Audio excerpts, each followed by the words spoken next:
அங்க ஆள் நிக்குது, அங்க போய் கேப்போம். ஐயா ஆட்டோ வேணுமா ஐயா? தம்பி ஏற்கனவே 3 ஆட்டோ வச்சிருக்கேன். நீ கொடுக்குற ஆட்டோ வாங்கி நான் என்ன செய்ய? ஐயா சவாரிக்கு வரீங்களான்னு கேட்டியா? நமக்கு மட்டும் ஏன் இப்படி எல்லாம் ஒரு ஆள் நிக்குது, அவர்கிட்ட போய் கேப்போம்.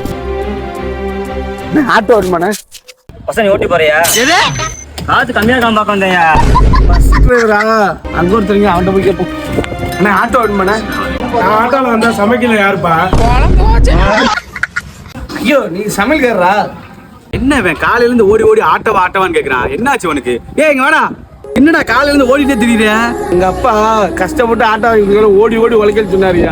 அப்படியா? நல்ல விஷயம் தானே அப்பா சொல்லியிருக்காரு. உழைச்சியா இல்லையா? எங்க அம்மா உழைக்க, காலையில இருந்து ஓடிக்கிட்டே தான் இருக்கேன். இழப்பு வந்ததான் மிச்சம். போனியே பண்ணலாம் அம்மா. கடைசி வரைக்கும் ஓடிட்டே தான் தெரியுமா? இதுக்கு வழி ஓடுறதா? ஆனா ஆட்டோவா?